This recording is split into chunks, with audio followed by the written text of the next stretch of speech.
Hello dear students, I am Babita Kapoor, lecturer in chemistry from Government Polytechnic Hingoli. Today we are going to learn applied chemistry, which is designed for students of diploma in mechanical engineering group. The name of today's chapter is fuels and combustion. Diploma engineers have to deal with various materials and machines. The study of concepts and principles of applied chemistry like fuel and combustion will help the student to select and use relevant materials and methods which will be economical and eco-friendly. Now the chapter is fuels and combustion. The weightage of this chapter is 12 marks. The CO assigned, that is course outcome assigned to this chapter, is use relevant fuels in relevant applications. Fuels and combustion. In this chapter we are going to study fuels, definition of fuels, calorific value, ignition temperature, then classification of fuels and characteristics of a good fuel. Then the next part of this chapter is solid fuels. Under the solid fuels we are going to study the properties of coal, then classification of coal, analysis of coal, determination of calorific value of coal using bomb calorimeter, and carbonization of coal by Otto Hoffmann's oven. Then the next part of this chapter includes liquid fuels. Under this liquid fuels we are going to learn mining of crude oil, fractional distillation of crude oil, composition, properties and boiling range of different fractions, knocking, cracking, octane number and cetane number. The last part of this chapter is of gaseous fuels. Under gaseous fuels we are going to study composition, properties and uses of certain gaseous fuels like biogas, LPG and CNG, combustion equation of gaseous fuels and mass and volume of air required for complete combustion. So, this is the outline of this chapter, that is fuels and combustion. So, now we will see what are fuels. Fuels are combustible substance containing carbon as a main constituent, which on proper burning give large amount of heat, which can be used economically for domestic and industrial purposes. Alternately, materials which possess chemical energy is known as fuel. For example, wood, coal, charcoal, petrol, LPG, etc. are certain examples of fuels. During the process of combustion of fuel, the atom of carbon, hydrogen combine with oxygen with simultaneous liberation of heat at rapid rate, resulting in the formation of compounds like CO2 and water. These compounds have less energy or heat content as compared to reactants. So, combustion is purely a chemical reaction. It means burning of fuel in presence of oxygen or in presence of air. Let us see the reaction of fuel with oxygen. It gives some products and large amount of heat is liberated. More specifically, carbon in the fuel will react with oxygen gas which is present in the air to produce carbon dioxide and 94.1 kilocalories of heat energy is liberated by the complete combustion of 1 mole of carbon. Certain parameters are there which will differentiate one fuel from other. Let us see these parameters. The first is calorific value. Calorific value is also known as energy value, or it is also known as heating value.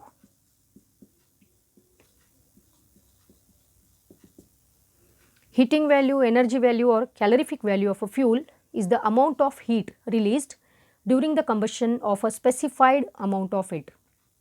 When we burn a fuel or when we do combustion of a fuel of a specified amount, then whatever the amount of heat energy which is evolved is known as its calorific value.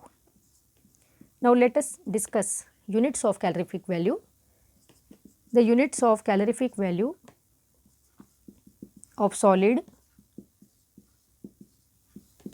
and liquid fuels as well as gaseous fuels in different systems are reported like this.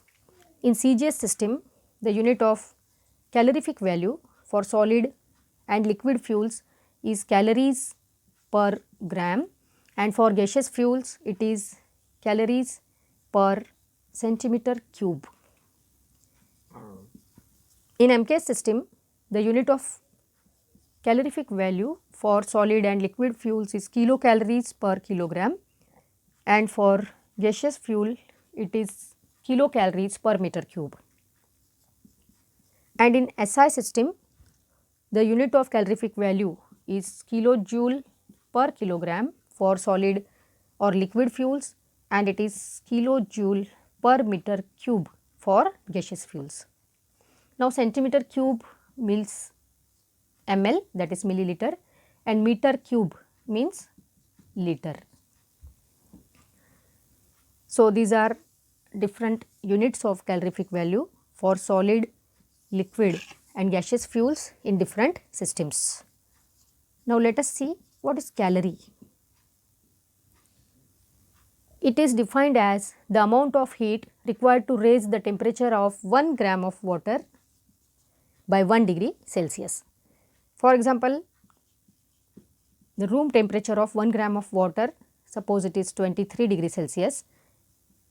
Now by heating the water, when the temperature of water raised to 24 degree Celsius, then whatever the amount of heat energy which is required to heat this 1 gram of water and to raise the temperature of this 1 gram of water just by 1 degree Celsius, that amount of heat energy is known as 1 calorie. 1 calorie is equals to 4.184 joules. Now let us see what is kilocalorie. The quantity of heat required to raise the temperature of 1 kilogram water by 1 degree Celsius is known as 1 kilocalorie. 1 kilocalorie is equals to 1000 calories. So calorific value is very important property of fuel. A good quality of fuel, it should have high calorific value. Now the next parameter of fuel, which is again very important, is ignition temperature.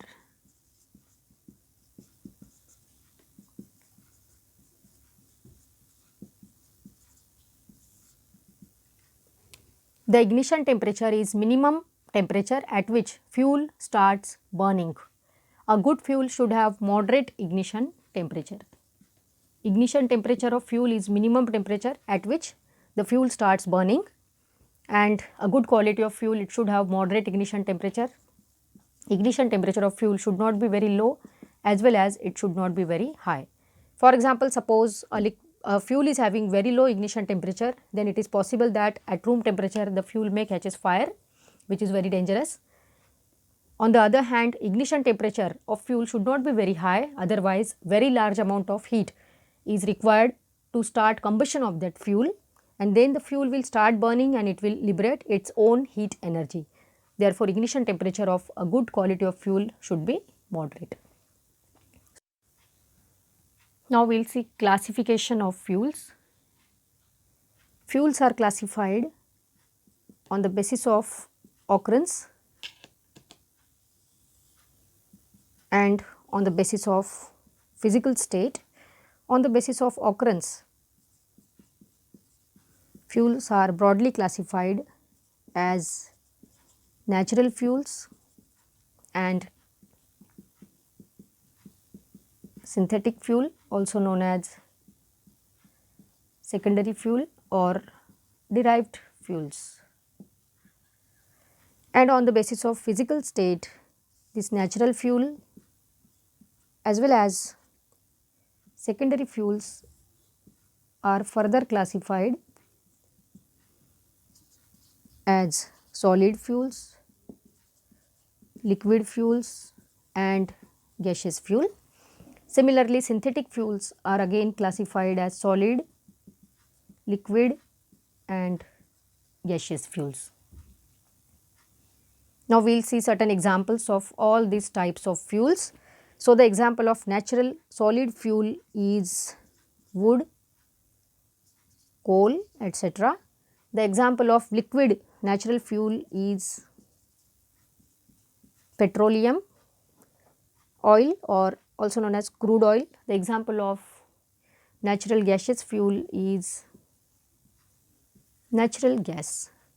Now, the example of synthetic solid fuels are coke, charcoal, etc. The example of synthetic liquid fuels are petrol, kerosene, diesel and so on. The example of synthetic gaseous fuels are LPG, CNG, coal gas and so on. So, this is the broad classification of fuels.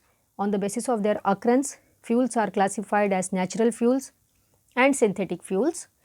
On the basis of physical state, they are further classified as solid fuels, liquid fuels, gaseous fuels.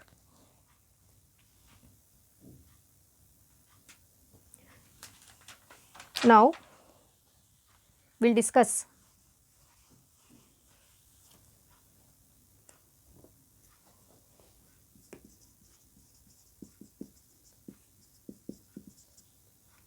some characteristics of good fuel. So, certain parameters are there which will decide the quality of fuels. In all, there are 10 parameters. The first is suitability. The fuel selected should be most suitable for the process. For example, coke made out of bituminous coal is most suitable for blast furnace.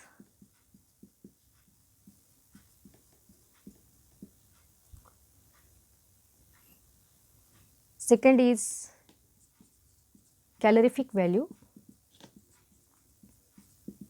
As we know that a good quality of fuel should have high calorific value. The third is ignition temperature. A good quality of fuel should have moderate ignition temperature. The fourth is moisture content.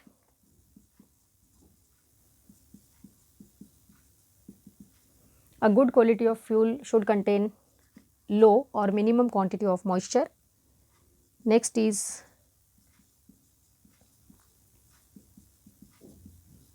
non-combustible content. This is again should be very low. Next is velocity of combustion.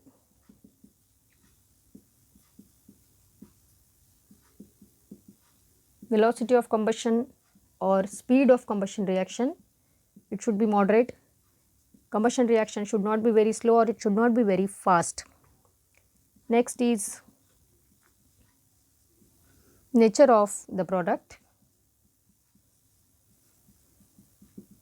As combustion is a chemical reaction, so whatever the products that are formed should be non-poisonous. Next property is cost of fuel. Fuel should not be very expensive. Fuels should be economical. The next is smoke. After combustion, fuel should produce very low amount of smoke. It should be minimum. And the last is control of the process.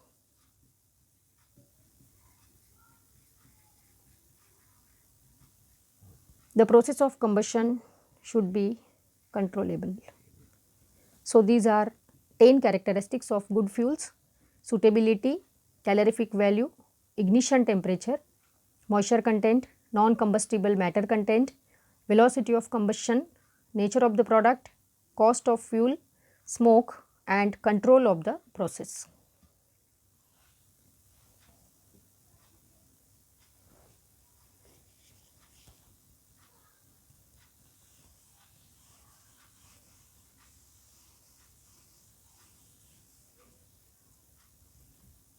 Next we will discuss solid fuels. Under the solid fuels we are going to see coal.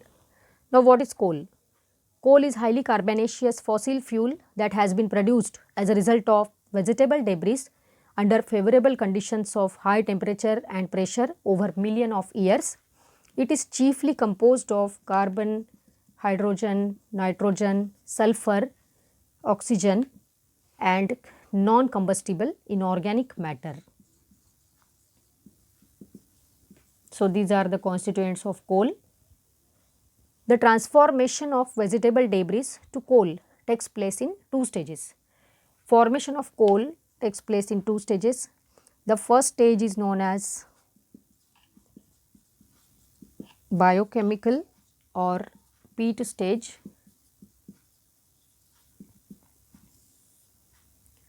During this stage, the plant materials were attacked by various microorganisms of soil.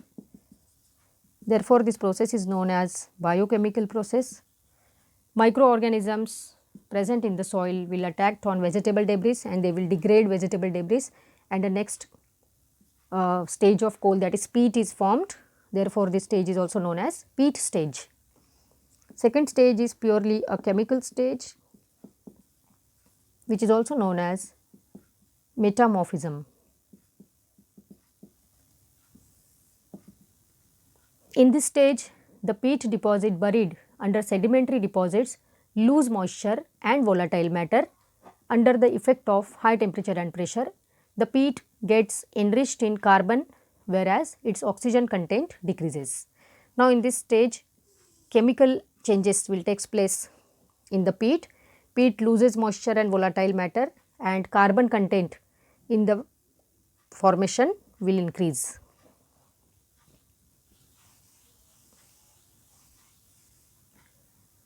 Next, we will see classification of coal. Coals are mainly classified on the basis of their degree of coalification. Coalification is a process of gradual coal formation from the parent material, that is wood. When wood is converted into coal, there is gradual increase in the concentration of carbon and decrease in the percentage of oxygen and nitrogen. Coal is given a ranking depending upon the carbon content of the coal from wood to anthracite. So, parent material is wood. In the first stage, wood is converted into peat. Then in the second stage, that is chemical stage, lignite, peat is converted into lignite, lignite is converted into bituminous coal, and finally this bituminous coal will give anthracite. Now, as we move from wood to anthracite, carbon content, calorific value and hardness gradually increases, whereas hydrogen, oxygen, sulfur, nitrogen and volatile matter gradually decreases. So, these positive changes takes place from wood up to anthracite. Carbon content, which is one of the very important constituent of coal, calorific value and hardness of coal increases gradually from wood up to anthracite, whereas hydrogen, oxygen, sulfur, nitrogen and volatile matter, which are mostly undesirable material in the coal, they will show a gradual decrease. Now, I will show you the chart in which classification of coal is shown. This chart shows you the detailed amount of percentage of carbon, hydrogen, oxygen, nitrogen, volatile matter, moisture in the different classes of coal from wood up to anthracite. This chart also shows calorific value of this different types of coal samples. Peat is considered to be a precursor of coal, has industrial importance as a fuel in some regions. In its dehydrated form, peat is highly effective absorbent for fuel and oil spills on land and water. It is also used as a conditioner for soil to make it more able to retain and slowly release water. After peat, the next step is lignite. Lignite is also known as brown coal, is the lowest rank of coal and used almost exclusively as fuel for electric power generation. Next is bituminous coal, is a dense sedimentary rock, usually black but sometimes dark brown. It is used primarily as a fuel in steam electric power generation and to make coke. Then anthracite, it is the highest rank of coal, is a harder glossy black coal used primarily for residential and commercial space heating. Graphite is again the highest rank of coal, is very difficult to ignite, therefore, it is not used commonly as a fuel. It is mostly used in pencils and when powdered it is used as a lubricant. So, these are different types of coal along with their calorific value. As we move from wood up to anthracite, calorific value of coal increases.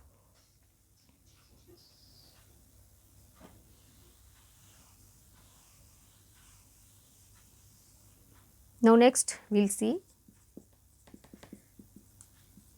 selection of coal. Coal is selected on the basis of certain properties of coal like calorific value. Calorific value of coal should be high. Next is moisture content.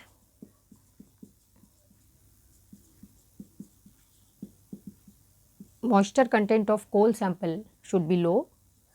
The third is ash content. Ash content should be very low or minimum. Next is sulfur and phosphorus content in the coal should be very low, and the last is size of coal. It should be uniform so that the burning will be uniform. So, these are certain points. The selection of coal is done. Coal should have high calorific value, it should have low moisture content, low ash content, low sulfur and phosphorus content, and the size of coal should be uniform.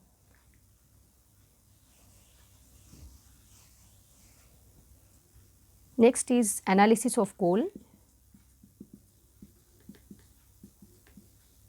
To decide the quality of coal, coal is analyzed by two methods. First method is known as proximate analysis and second method is known as ultimate analysis.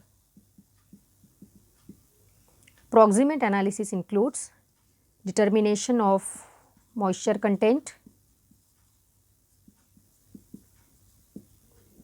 determination of volatile matter content, determination of ash content and determination of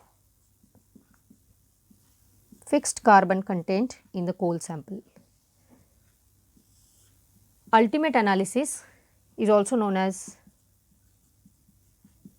elemental analysis, as this analysis includes determination of elements of coal like carbon, hydrogen, nitrogen, oxygen, sulfur and so on. So, these two types of analysis of coal are generally done to decide the grading of coal or the quality of coal. So, first of all we will focus on proximate analysis.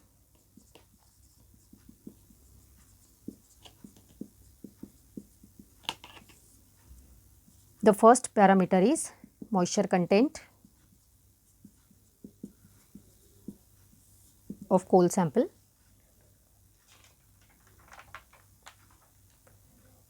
For determination of moisture content, 1 gram of finely powdered air dried coal sample is taken in a crucible and it is weighed. Now this crucible is kept in electric hot air oven which is maintained at the temperature of 105 to 110 degrees Celsius, and this crucible is kept for 1 hour. The crucible is allowed to remain in electric hot air oven for 1 hour. During this period, the moisture content in the coal sample will be evaporated. After 1 hour, the crucible is taken out. It is first cooled in the air, then it is cooled inside desiccator, and again it is weighed. So, by knowing the observations like initial weight of coal sample and final weight of coal sample after heating, we can find out percentage of moisture content by using the formula loss in weight divided by weight of coal taken into 100. Using this formula, we can find out the percentage of moisture content in the given coal sample. Now, what is the significance of analysis of moisture content? Excess of moisture is undesirable in coal as it increases the weight of coal. Moisture lowers the calorific value because it takes away appreciable amount of liberated heat in the form of latent heat of vaporization. When the coal contains higher percentage of moisture, it is very difficult to handle the coal, and presence of excessive moisture in the coal sample quenches fire in the furnace, that is, it seizes fire in the furnace. So, moisture content is one of the undesirable property of coal. A good quality of coal should not contain high percentage of moisture content. Now, the next parameter in this proximate analysis is volatile matter content.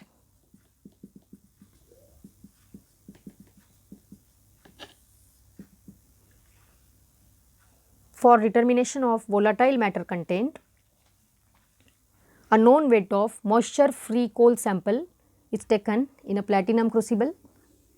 So, here we are taking a platinum crucible, and in this crucible we have taken specific weight of moisture free coal sample.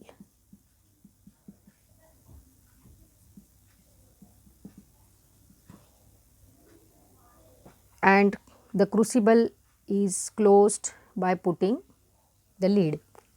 Now, this crucible is kept inside muffle furnace which is maintained at the temperature of 950 plus minus 20 degrees Celsius, and here we have to keep the crucible just for 7 minutes. After 7 minutes, the crucible is taken out from the muffle furnace. First it is cooled in air, then it is cooled by keeping in the desiccator, and then take the weight of that coal or weight of that crucible. Then knowing this two weight, that is initial weight of moisture free coal sample and final weight of coal after heating, the percentage of volatile matter can be calculated by using the formula loss in weight divided by weight of coal sample taken into 100. By using this formula, we can find out the percentage of volatile matter which is present in the coal sample. Now, we will see the significance of determination of volatile matter content. High percentage of volatile matter indicates that a large proportion of fuel is burnt as a gas. Volatile matter gives long flame which is producing high smoke, and this type of flame is having low heating value. High volatile matter content is desirable in coal sample in the manufacturing of coal gas, because volatile matter in a coal denotes the proportion of the coal which will be converted into gas and tar products by heat. Therefore, high proportion of volatile matter content should not remain present in the coal, as it will produce long smoky flame which is having less heating value. The next parameter in proximate analysis is determination of ash content. What is ash? Coal contains inorganic mineral substances which are converted into ash by chemical reactions during the combustion of coal. Ash usually consists of silica, alumina, oxides of iron, small amount of lime and magnesium.